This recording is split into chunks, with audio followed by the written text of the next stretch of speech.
All right, guys, thank you for joining me tonight. Appreciate it as always. You guys could be doing anything on a Friday night, but you guys are here, so thank you. I don't think I'd be watching me on a Friday night.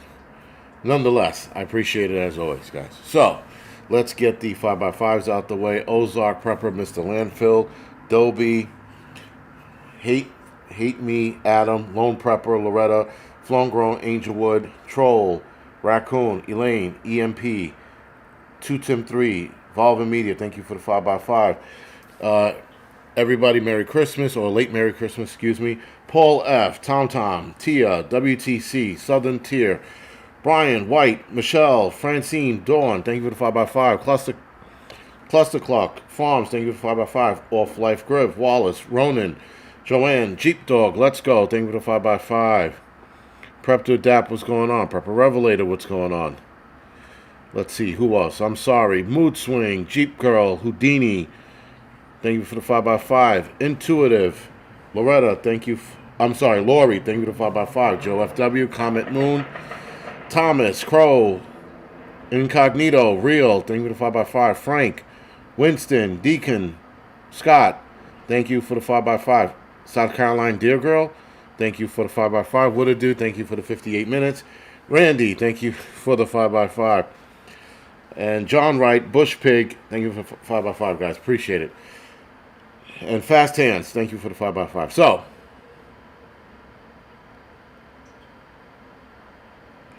too many adventures. Am I going to be wrong like most of my videos? Most of my videos I am guessing or hypothesizing. I don't know if anything is going to happen. Just like today's video, we're going to talk about what could possibly happen in 2025. Right? That's why it's a question mark at the end. Who the hell knows? So many things going on, and I keep hearing things out of the side of my out of the side of my eyes, but the side of my ears. Like I'm listening to all this shit going on, and then I hear, for example, a food shortage. Not a food shortage, but rather a food shortage. But they were talking about a meat shortage as well. So the meat shortage, I didn't get to look into, but I did look into the possibility of food shortage next year and why. And not so much that it's going to be world-ending food shortage, but there's definitely, not definitely, but there could be some problems according to this article I was reading. So it's a lot that's going on. Nothing is finite, guys. Anything could happen. But a lot of people are obviously going to be ready. So we shall see. Angry American, you're too arrogant. I guess so, if you're talking to me. But nonetheless, for the trolls that are watching, I do appreciate you guys watching as well. You do add to the viewership. So thank you. Wolfmule, what hasn't happened? Well, yeah, a lot has happened and a lot hasn't happened. So as it is, some things we're right about, some things we're wrong about. Just like the weathermen. You know? So, I don't know. I all I can say is I don't know. There's so many things going on. Who can keep track? I mean, for Christ's sakes, there's a dancing disease. It's called ding ding in Africa. It's only affecting young women, right? Women and young women, excuse me. Like the female race in this one spot in Africa. I'm going to read about it in a little bit. But I'm like, who the hell heard of a dancing disease? Right? It looks like they're convulsing, but it's not like seizures. It's sort of like, it's weird. You got to just pull up, I think it's called dinga or dancing disease. Look at the videos. It's weird. I'm like, where the hell did this come from? You know, so you're just like, what else could happen? Now people are going to be dancing? Oh my God. It doesn't stop. It never stops. So, for the most part, yeah, female race. I didn't mean to say that, but you know what I mean. The Deagle report. I have not read any updated Deagle report, but I will. I know somebody mentioned it the other day. We are going to talk about Nostradamus' prediction for 2025 Monday night, next Monday night, because Tuesday night, I think it's New Year's Eve, and I'm working. So, twerking disease. No, I wish it was, Angelwood. Be a little more pleasant to look at. Watching these women, like, it's just weird. It's sort of like their muscle is failing as they're trying to walk. It's crazy. Dancing disease happened in the U.S. in the 1800s. Thank you, William Moreau. I didn't know that. I didn't, no clue. Again, I didn't look too much into it, but it seems like everything is happening in Africa, and there's a certain person who's been frequenting Africa. He might as well just live there and build a kingdom or a castle and claim himself Lord Gates, because the amount of visits this man makes to Africa and the amount of investing he's putting into Africa is insanity. Now, I did find something new. We're going to talk about the food shortage in a little bit, but there's something that Gates is working on, or rather, not that he's working on, but has helped develop. And very interesting.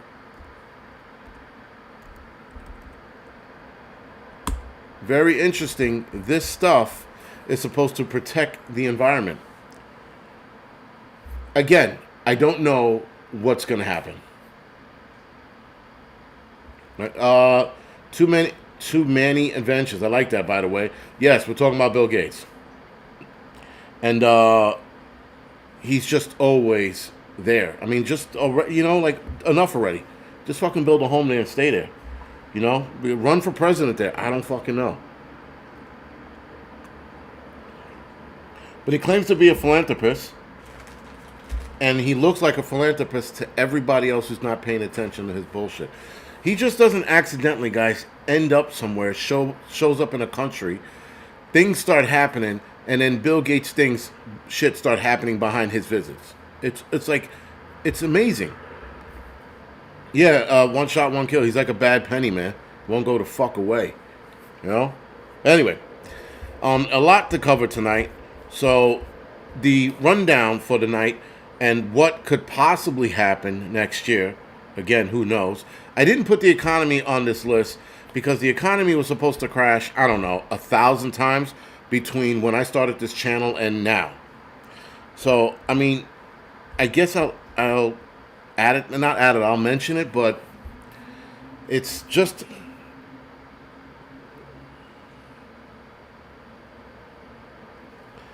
And no, I still have the gift. And that's just, my son's mother's watching. She's breaking my balls, as per usual. Anyway, guys, rundown, multi-level pandemic. I think, like I said before, I will say it again, we will probably see a multi-level event in regards to diseases and or viruses. There's just way too many things going on right now, and way too many things popping up all over the world. Again, dancing disease, I never heard of it until the other day. They're trying to figure out, and keep in mind, it's locally dubbed as the dancing disease. That's not a scientific term. That's the term that the locals in the area made up.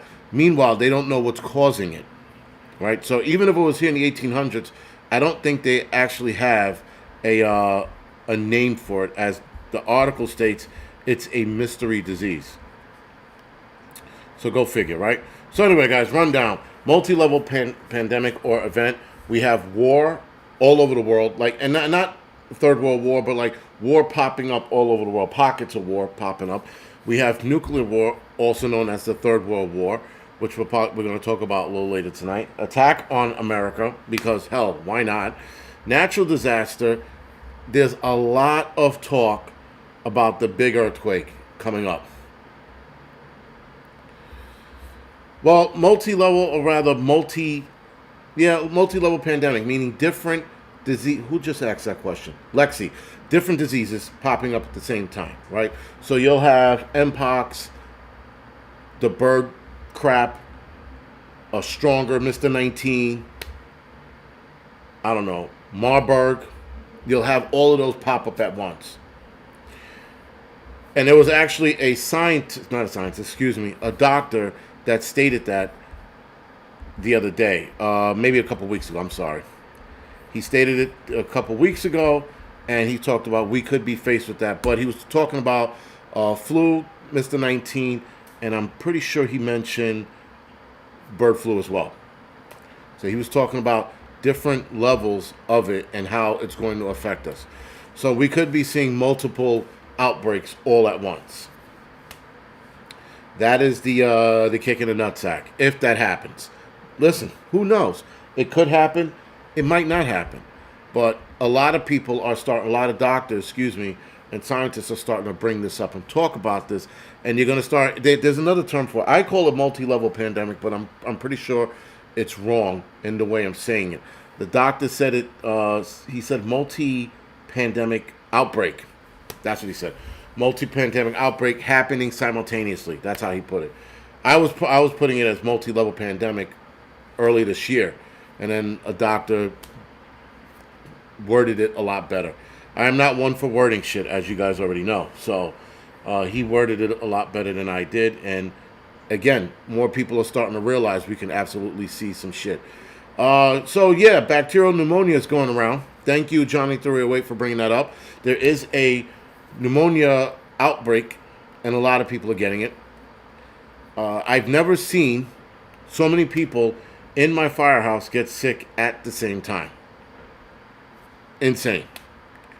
I sitting there looking around, guys are coughing all over the place, and I'm like, it's just a matter of time till I get sick. But I've been keeping my immune system up, so I should be all right.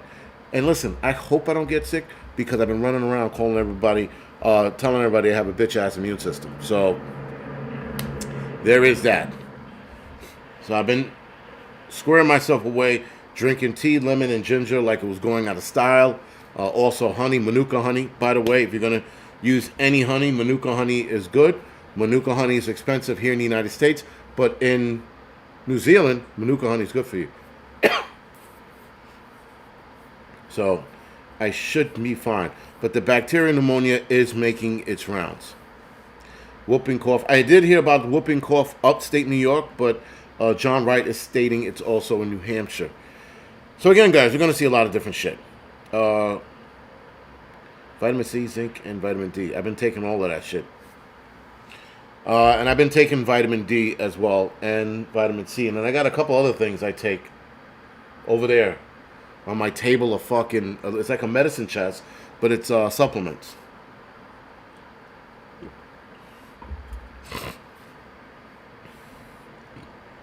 And Kate teaches like, prepare your body now. Absolutely.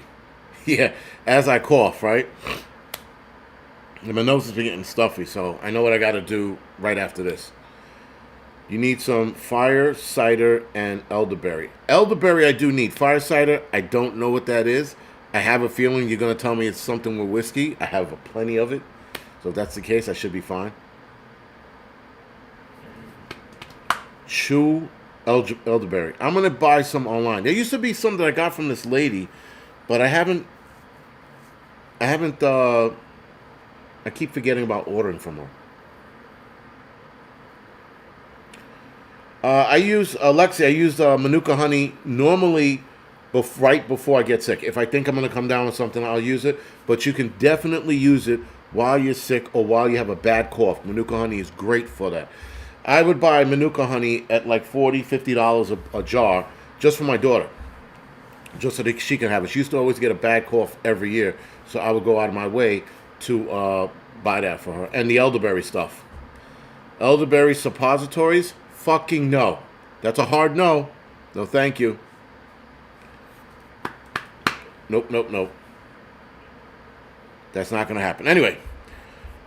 So, guys, we have natural disasters. Like I was saying, there's a lot of talk about the big earthquake in California happening. A lot of people keep mentioning it. A lot of scientists keep mentioning it. So all we can do, guys, is wait and see in regards to an earthquake. But natural disasters, bigger hurricanes, bigger tornadoes, worse weather or extreme weather, definitely starting to pop up. We have the alien invasion, which we're all joking about online at the very least. You have there's a meme going around with Independence Day, which is pretty funny. And then you have the Terminator meme that's going around, which is pretty funny. And again, I mentioned a food shortage earlier. So this is the rundown for tonight. Now, I'm going to try to stick as close as I can to this. So forgive me for jumping around and or pausing. No, I don't live near Nuridav. No, why? I don't. Why would you ask that? Anyway, so breaking news. I don't know if this is breaking news, but it's breaking news on here. But early indication shows that the Azerbaijani air crash was caused by Russian air defense system. So I thought that was pretty interesting. That article just popped. I'm going to put this in the chat so you guys can read it as well. If you trolls, want to argue with me over this, by all means, go cheesy pancake supplement. No. So the White House National Security Council announced that there are early indications that the crash of the Azerbaijani airline flight 8243 on Christmas was caused by a Russian air defense system. We have seen some early indications that would certainly point to a possibility that this jet was brought down by a Russian air defense system. White House National Security Communication Advisor John Kirby. Who's replacing him, by the way? Who's replacing him? I can't remember the guy's name. Anyway, told members of the press December 27th, which was earlier today. That said, there's an ongoing investigation right now. Kazakhstan and Azerbaijani, I'm pretty sure I'm saying that wrong, are conducting this jointly. We have offered our assistance to that investigation. Should they need it, and they probably said no, and should they want it, we're gonna respect that process. They probably told them no. That's why they worded it that way. The position follows a statement made by Azerbaijani Transport Minister Rashad Nabzheh on December 27, announcing that a preliminary investigation determined that the airline experienced an external impact. No shit. Before the crash. Nabzheh did not identify a suspected weapon or where it came from. Preliminary conclusions by experts point to an external impact. Again, the type of weapon used in the impact will be determined during the probe. Flight, there's a fucking video of this too, by the way. If you could look on, I guess, Twitter or, not Twitter, X or Instagram, there's videos of it. I haven't seen the videos, but everybody keeps telling me about this video. And I think there were 27 survivors, if I'm not mistaken. So, 38 survivors. No, 38 of the 67 passengers aboard were killed. Right, that would be 27. No, whatever. Bad at math too. So flight 8243, operating the Brazilian-built medium-range Embraer 190 airplane, was en route to Grozny, Russia, from Baku, Azerbaijan, on Christmas Day, when it was forced to make a crash landing. I don't know if that was forced to make a crash landing or that was just a fucking crash. Anyway, so resulting in the deaths of 38 people out of 67 passengers on board. That's probably including the pilots and the stewardess. Ukrainian defense official Andrei, whatever the hell his last name, immediately accused Russia of shooting down the aircraft after failing to close its airspace around Grozny and the area that faced a Ukrainian drone attack amid the flight's arrival. All right, so that was like it's breaking news. They're blaming Russia for this crash. I'm interested to see where this goes. Right, 27 to 28 survival. 29. Adriana said 29. All right. Yeah, one newspaper says 27, but the math works out right, 29. All right, guys. So next topic is a pandemic. What is it going to be? We should play pandemic bingo at this point, because everybody is getting sick with everything. I've never seen my firehouse this bad. Guys are like, they look like they're dead. Everybody just looks like they're walking around dead. My son's mother lives in Connecticut. She looked like she was dead over Christmas. Everybody who comes down with whatever this is looks like shit. Now, some people, it'll probably be pneumonia, as I know a couple people who still have a cough, which has been going on for about 2-3 weeks now.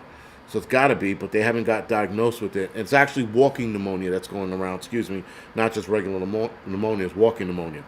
Right? So now, with the multi-level event involving viruses happening, they're looking at bird flu. Bird flu is gaining a lot of momentum. Supposedly, it's popping up in food now. They had to recall cat food because one cat died. Interesting, right? So now they're recalling pet food because of this shit. So it's gaining legs. There's increased talk about it jumping to humans because, as scientists put it, it's one strain away or some shit like that from evolving into something more deadlier, which can attach to humans a lot faster, making it spread between human and human, which it doesn't do right now. Currently, it does not do that, but they're worried about that happening in the near future. And when they say near future, they mean next year. I'm not making this shit up. You guys can look at these articles on your own. Just type them up. They're fucking all over the place. And when you type in bird flu 2025, the threat of it jumping into humans, or rather going from human to human, will pop up almost first. Probably second or third in the search. Insanity. So the disease, guys, the dancing disease is called the dinga dinga. It's a mysterious virus that causes excessive body shaking, impacted hundreds in Uganda.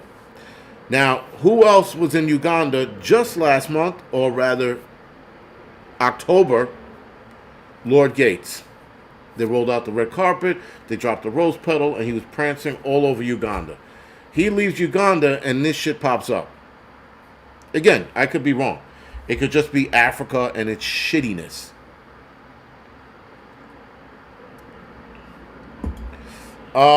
Slim Shady, I don't believe in any of the propaganda. The shit with the airline, I'm not buying it.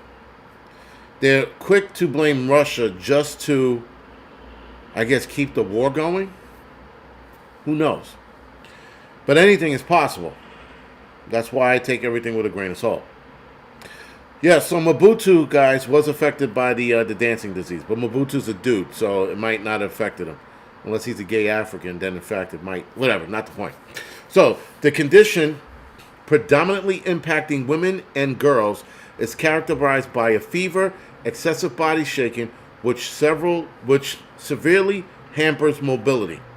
Right, so they can't drink water and shit like that. Like you watch, there was a video of a woman trying to drink water, and she was like, by the time she gets the water to her mouth, fucking water's everywhere. She's gonna die of thirst if she can't control this shit.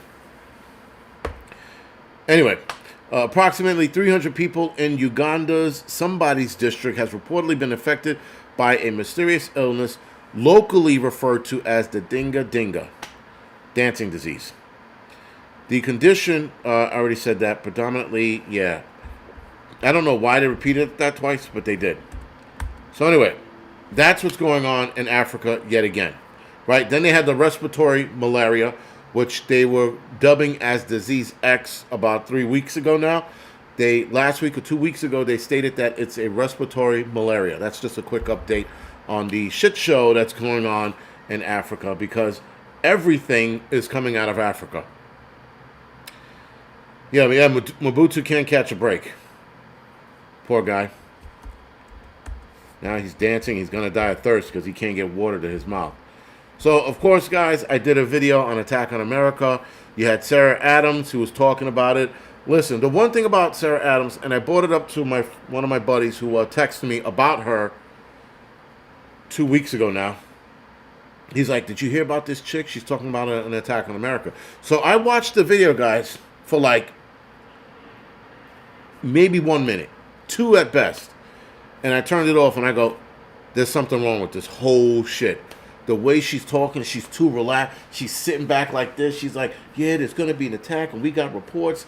And then like she makes a joke in the middle of it. And I'm like, anybody who's trying to warn America about what could be coming, you don't take the stance of sitting in your chair all laid back and shit like, and then just like, yeah, yeah. I'm like, who talks like that? That's number one. 2, the shit that she's spewing or talking about, I'm like, they would have canceled her. Like, forever kind of canceled. But somehow she's still getting this intel and leaking it out to the world. and her body language was off. Her body language was all off. Thank you, Mr. D. That's what caught me out there. Her body language was off. It was the way she was sitting. She just didn't. Meanwhile, the guys that are interviewing her, they're upright. They're leaning in. They're like, because they find this interesting. They're like, oh, really? What that is that true? She goes, and she's sitting all chilling and shit. She might as well had a fucking 40 in her hand and a blunt the way she was acting. She was all like, yeah, my nigga. I was like, ill, fucking ill. Anyway, her body language just screamed to me something is wrong. So I didn't.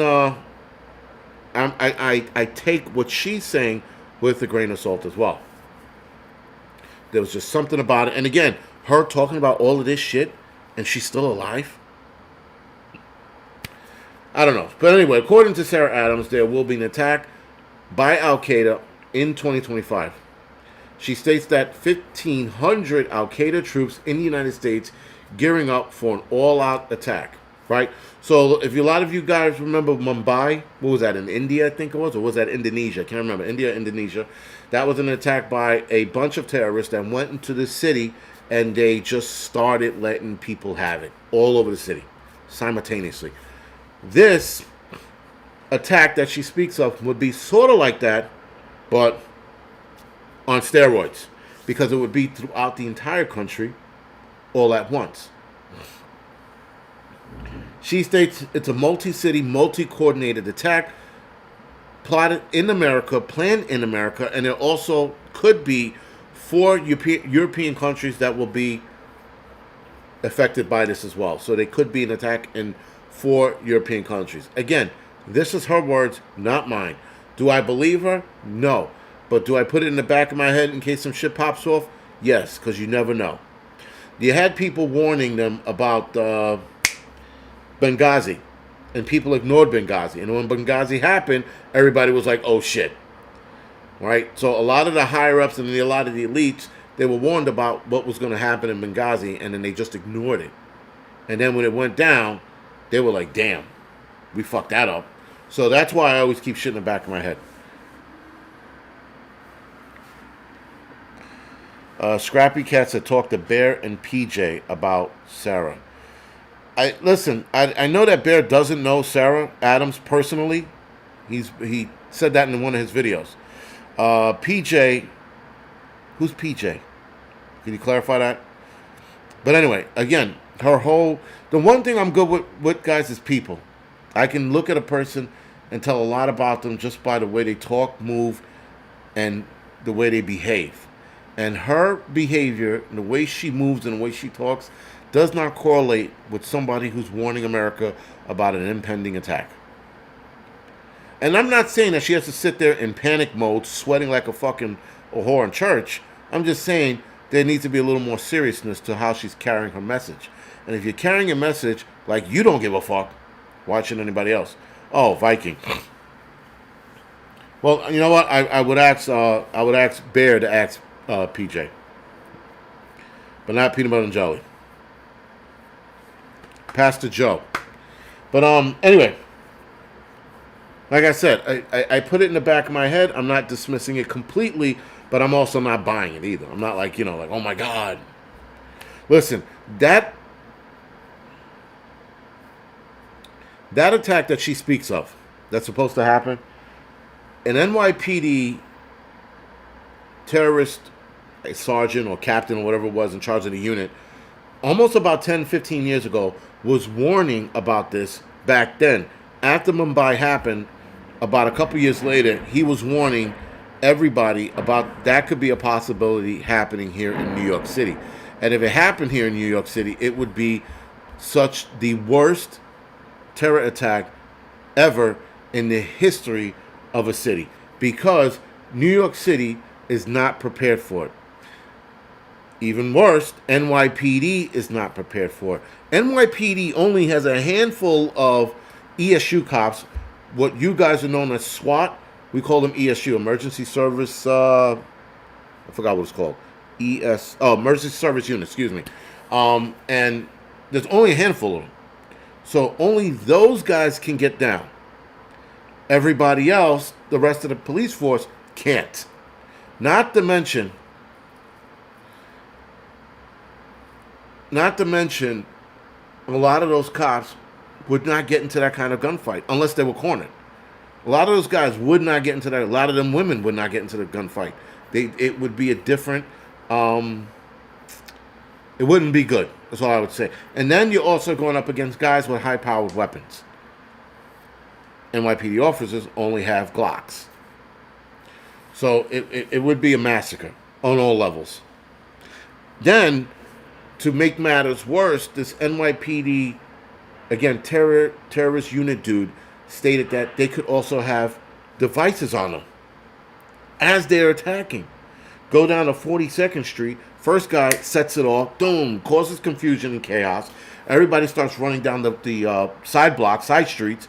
They start running down the side streets, and they start getting lit up as they're running into more chaos. This guy sort of broke it down pretty well. I wish I would have remembered his name. But he broke down the whole, and he did this on the news, like on Channel 7. He was talking about it. Not in depth, not the way I'm talking about it now, but he had explained it later on somewhere else. So anyway, I'm sorry. It was a training that we take once a year in the fire department. I don't know if the cops take it. We take sort of like a terror training course, and they tell us all the things that are going on. And they were explaining that, and I was like, holy shit. And the way he explained it was insane. It was just like, it would get ugly. We would see more people gone in that style of attack than we would 9/11. Hands down. And he almost promised that. And it made sense. There are a lot of people, hell, I would say 99% of New Yorkers are unarmed, including myself. So if that was to happen, what are we going to do? Run. Unless we charge them, which is not going to work out in our interest, and not from the distance they're standing. Then, even if we got to one of them, how many New Yorkers can shoot an AK or whatever weapon they have? Paul F. Yes, the ERP training. That one was a couple years ago. I know they got a new one now. I keep saying I'm going to take, but there is a new one. Not a new one, but I guess an updated version. Excuse me. No, ERP. There's a CTTF training. Let me know or email me. But yeah, anyway, guys, that's what he explained. He explained that kind of attack, and I was like, dude, that would be fucking bad. Bad. You know? I can always come to your house, thank you. I would take my chances trying to help who I can. And that's the other thing, too. They trained us to, believe it the fuck or not, they trained us to be loosely combat medics. So as this shit's going on, they want us to put flak jackets on and helmets and go into the shit and help out. Now, I would do it, but there's not a lot of guys that would. So it would be very interesting if that shit happened, and if that happened nationwide, we're screwed. Then you call, and then by the time they get the cavalry, also known as the army.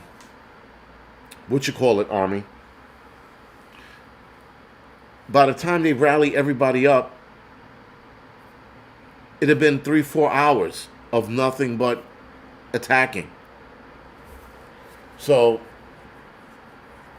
the National Guards, it would take them even if they try to deploy 4 hours, maybe longer than that, maybe 8 hours, right? You have to get everybody to go to a central location, to gear up, get all of their shit, all come in, then get them in here, get them to their whatever location, to then come down to New York City or wherever they're going to be deployed from or dispatched from. It would be hours. It'd be a bloodbath by the time they get to where they had to go. New York City, the NYPD ESU unit would have exhausted all of their ammo. There'd be a couple of victories, but not many.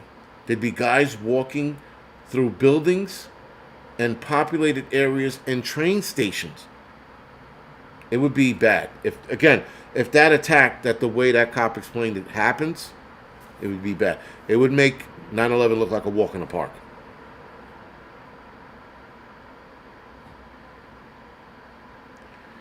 Are you really a firefighter? No, sunny days. I just play firefighter. I pretend to be a firefighter on my days off. Not being a dick, just having fun. Anyway, so that's what they're worried about. And of course, guys, I was going to do this article, but we got some time. So I'm going to put this link in the chat. This link is what would World War III look like. I'm going to skip around on this because this is a long article.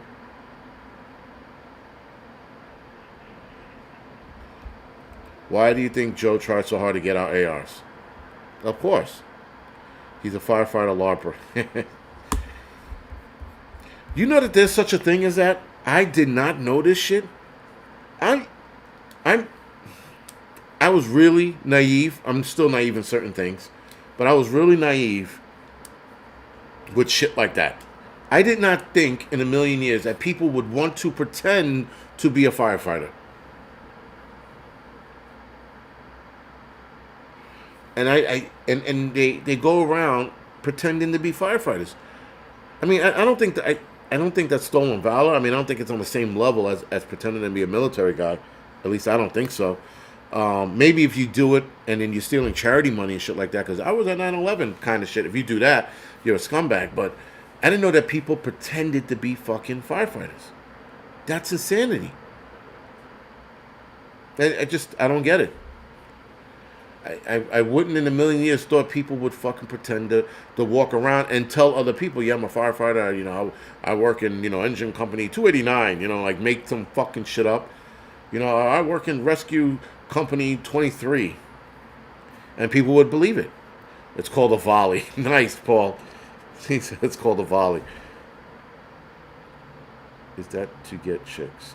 Adriana, I think some guys do it to get chicks. I think. I know 9/11 guys are running rampant with it, and I heard it then, and I said, all right, you get chicks, like guys, you know, and again, it's not right, but guys would be like, oh, you know, I'm in the military, and they would get chicks that way. Fun fact: most female firefighters are lesbians. Yeah, I don't know. I mean, I know that there's a lot of them on the job. There's a lot of female firefighters. I know a lot of them. I know the ones that I know are not. At least they say they do have mannish qualities because they hang around guys all day. So they do pick up mannish qualities over the years of being in the firehouse. Some of them they come in a little dainty and they leave like dudes. So it does happen. It's sort of like being in jail, right? You're surrounded by guys all the time. You start adopting guy behavior, you know. And so a lot of them will come across as being a lesbian, but they're not. You know, some of them are ugly as the day is long. Some of them are cute. I still don't think women should be in the firehouse, but that's my personal chauvinistic opinion, according to some. But yeah, women in the firehouse, I think, is just trouble. Yeah, my opinion. Anyway, let me get this article out of the way. So what would World War III look like? Military experts gamed out for Newsweek how they see a potential World War III starting, including key players and the factors to watch as the world edges closer to potential for major conflict. Now, this article came out, I think, 3 weeks ago, or 2 weeks ago, maybe? 3 weeks ago? All right, just keep that in mind.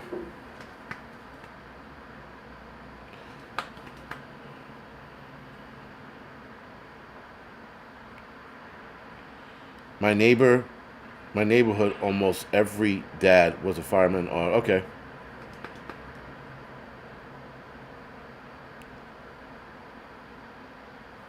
Right, Dawn, and I know that military guys in the military will lie about where they've been, which is, again, bizarre to me. You know? Like, yeah, he was a Marine, but meanwhile, he was, like, stationed in Germany or Antarctica or some shit like that, and he states that he was in, like, Desert Storm. Meanwhile, he was nowhere near Desert Storm, you know? I don't get that. I don't understand why you would lie about that shit. It will always come out. You know, the more you lie about that shit, the more people you tell, people find out, man. Anyway, European nations have started to quietly lay down the foundation for possible war with Russia as NATO prepares for several scenarios. An all-out shooting war, and the more likely but less obvious scenario that uses well-worn techniques designed to undermine stability under member states. Very interesting. Russia is preparing for war with the West, Bruno Kohl, the head of Germany's Foreign Intelligence Service, states in late November. However, Russia is not the sole instigator of a possible global conflict. Retired Rear Admiral Mark Montgomery and former acting Secretary of Defense for Policy James Anderson told Newsweek that any major war will almost certainly result from the tensions between 5 major players: Russia, China, North Korea, Iran, and us, the United States. How that plays out depends on a number of factors, such as where the conflict starts and what the impetus is, which would shape the way all major actors and allies respond to whatever act as the spark. I guess subtitle? Not subtitle, but subtext. How could World War III start? Any major conflict could be triggered due to regional tensions over any number of flashpoint topics. Chief among them concerns that China may eventually carry out an invasion of Taiwan, that Russia may extend its ambitions beyond Ukraine, or that North Korea or Iran initiate conflict with a regional rival, and or, which is not mentioned in here, them starting a nuclear war with their nuclear program. They didn't mention that, but that was a topic that was brought up a while ago. Anderson highlighted that Baltics and or Poland has a potential flashpoint that Russia could ignite with NATO, which would effectively extend the Ukraine conflict while also widening the scope to a true global hot war. While the Middle East has seen much greater turmoil from October 7 and Israel's war on Iranian proxy groups like Hamas and Hezbollah, the Syrian rebels toppled the 50-year Assad regime. Anderson remains worried that Israel's action might lead to a wider regional conflict. I don't think Israel, this is Anderson stating this, I don't think Israel would be that reckless, Anderson said. I think that they would absolutely justify it in responding to Iranian missile attacks the way they did. Beyond that, I do not see a major danger in that particular case. Likewise, in the Indo-Pacific, I think the leaders in the Taipei are savvy enough to not do something like suddenly declare their independence, which would be a red line for China. Montgomery, a retired Rear Admiral, concurred that Russia would approve the most likely trigger for a wider war, noting that Moscow has its hand in smaller conflicts in countries such as Georgia and Serbia. Sonny, thank you for the donation. And somebody else gave me a donation earlier tonight. Sunny Days, thank you for the donation earlier. I thought somebody else donated to me earlier today. If you did, thank you for the donation, guys. I appreciate it. Anyway, so next, I guess subtitle: what countries would be involved in World War III? One of the consistent points of agreement and concern among strategists was that any conflict will likely be cooperations between the axis of malevolent actors that includes Russia, China, North Korea, and Iran yet again. Beijing, Pyongyang, I can't pronounce that, and Tehran have already shown their cooperation in supporting Russia with its invasion of Ukraine. North Korea has deployed troops to the front lines after already supplying Moscow with munitions as its supplies dwindled after 2 years of intense fighting. Iran has supplied Russia with drones, and China has bought Russia energy to keep its economy from collapsing from Western sanctions. Russia and China are also members of 2 trade groups, the BRIC Economy Bloc and the Shanghai Cooperation Organization, which has increased its economic ties between the 2 nations. Ukraine is not fighting one country. Ukraine is fighting 4 countries. They're fighting Iran's drones every night. They're fighting North Korea artillery, There's North Korean troops there as well, and it seems to be the biggest deal. Both Iran and, North Korea give some ballistic missiles or ballistic missile parts, and China is completely backstopping the Russian economy so that the Russian economy is still humming along, draining natural resources, oil and natural gases, and spending 40% of the government's fund on a Ministry of Defense, he added. All right, there's a lot more to this. I'm not going to read all of that. I'm going to jump to the next one. Would the U.S. institute a draft for World War III? Now, everybody seems to think yes. So do I. In the event that a major power conflict broke out, it would be likely depend on the length and the intensity of the war. If there is any protracted conflict on global scale, I think it is likely that draft would be reinstituted, Anderson states, stressing that the protracted nature of the conflict introduced a new draft, meaning one conflict that lasts for many months or years.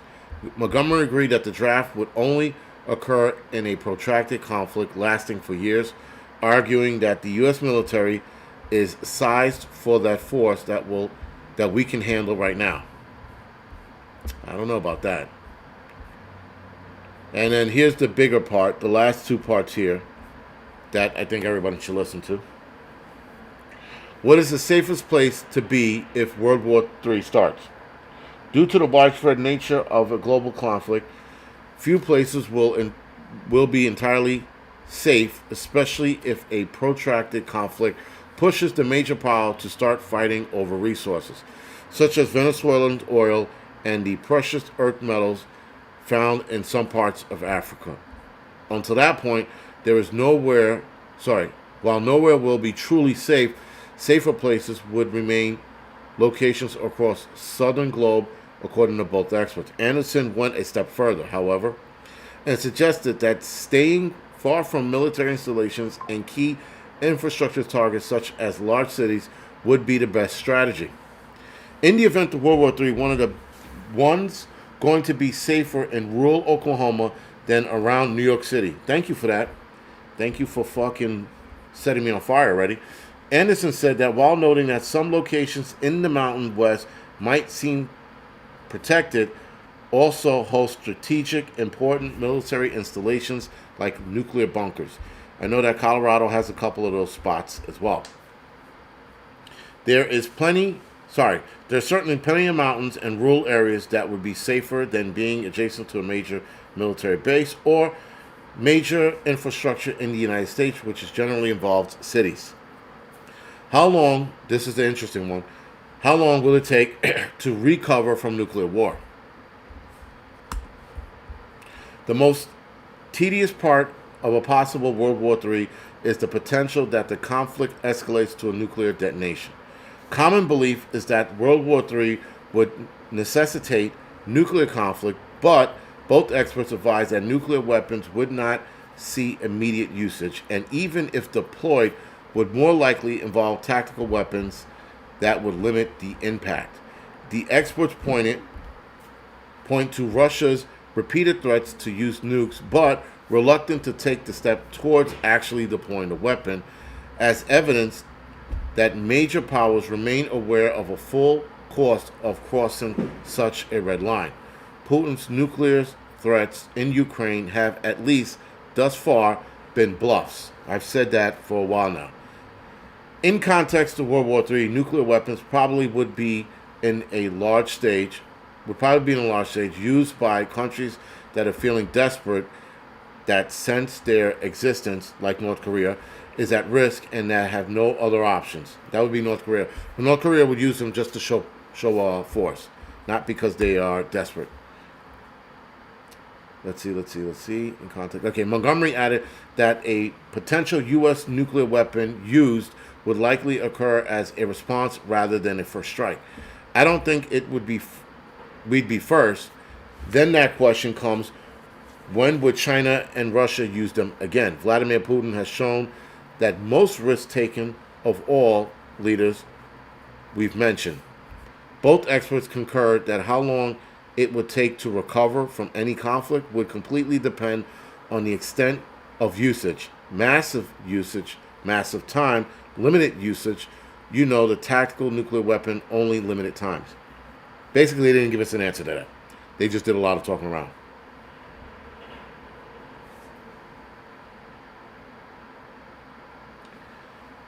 All right, so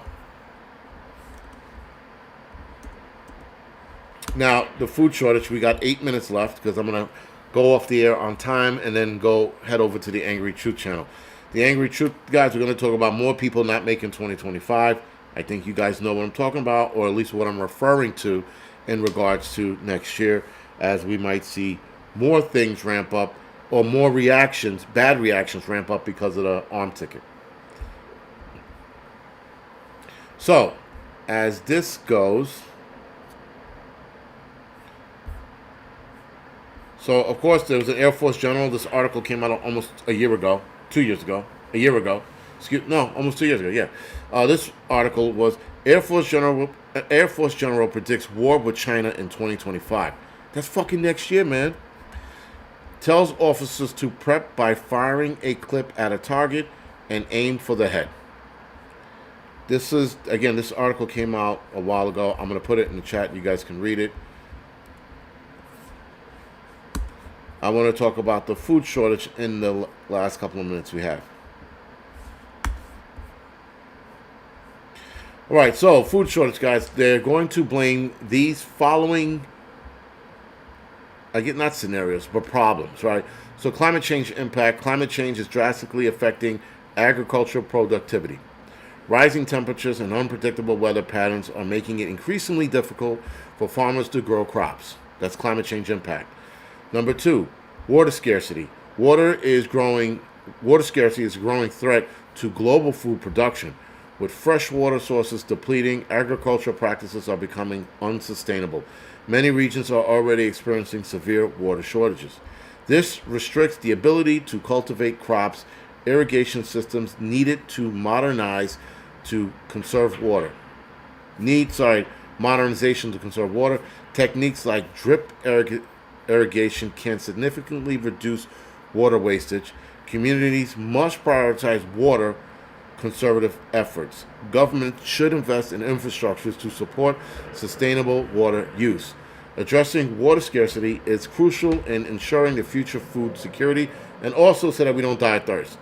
That should be in here as well, but they don't mention that. It requires collective action and innovative solutions to preserve vital resources. Number 3, declining pollinator population, bees. Pollinators such as bees play a crucial role in food production. They are essential for pollination of many crops. However, pollinator population have been declining at an alarming rate.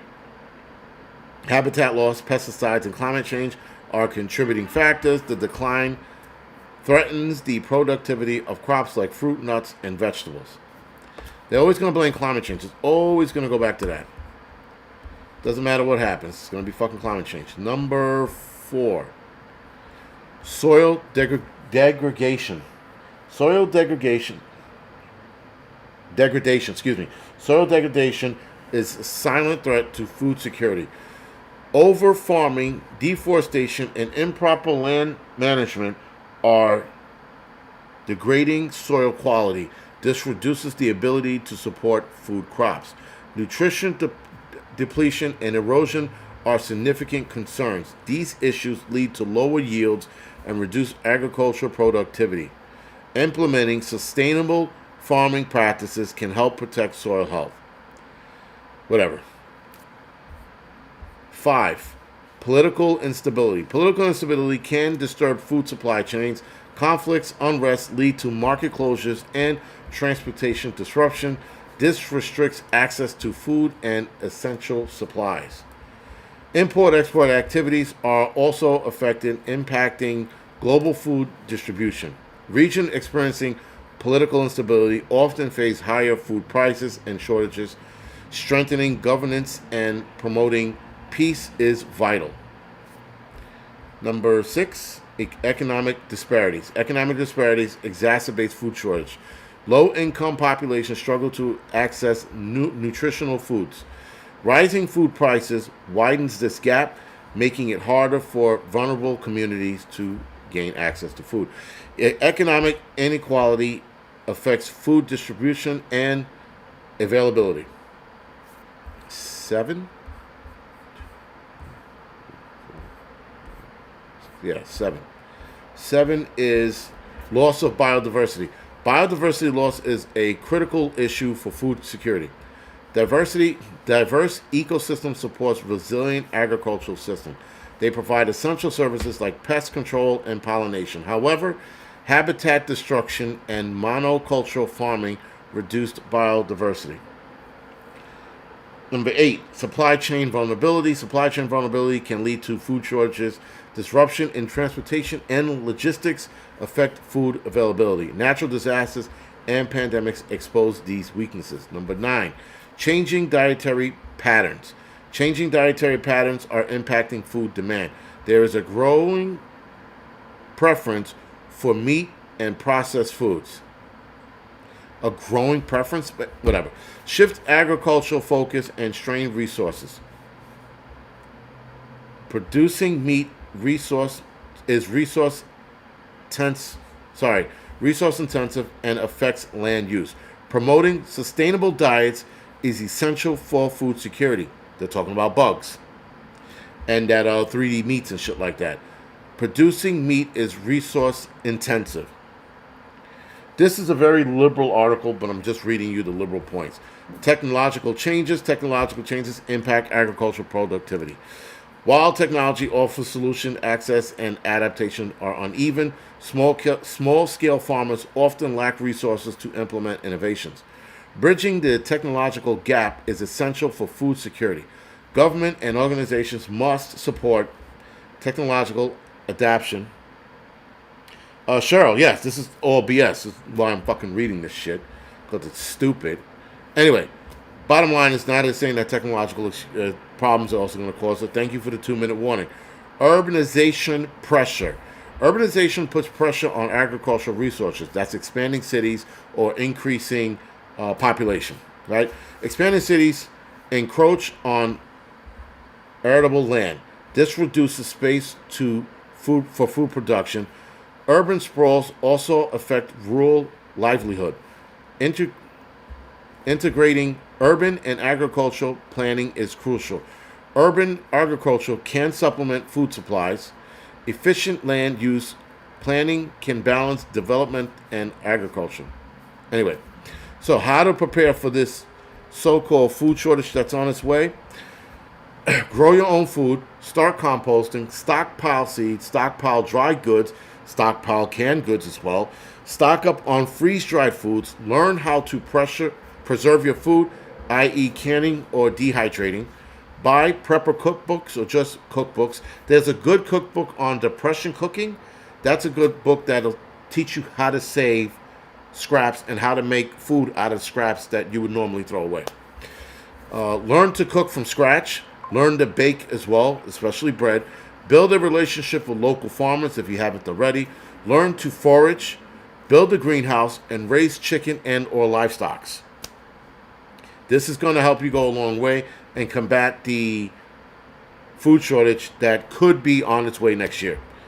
And as far as alien invasion, who knows? There is a theory right now that's a popular theory that the lights that we're seeing in the skies, the ones that are not drones, are alien ships hovering around, and they'll be in the sky at various cities or various locations for the next 2 years until we get used to it. Then once we're used to it and the people or the beings in those lights in the skies feel comfortable with us being comfortable with them, then they show themselves. Then it's first contact. That's the theory. That's the more popular theory right now that's circling the internet. Anyway, other than that, guys, I'm going to go off the air. I'm going to head over to the Angry Truth channel. We're going to talk about what we might be seeing next year as we're starting to see more ailments pop up because of the arm ticket. Other than that, guys, thank you for joining. You need a secondary heat source and water source. Dawn says you need a secondary heat source and a water source. Thank you for that. and plant stinging nettles. Don't know what that is. But okay. All right, guys. Other than that, thank you for joining me. I appreciate it. I'll have my next live stream Monday, as New Year's Eve I'll be at work. All right, guys. So thank you for joining me. Thank you for the donation. Thank you for dealing with my bullshit. Thank you for being patient with me, reading these bullshit, and I'll see you guys next week.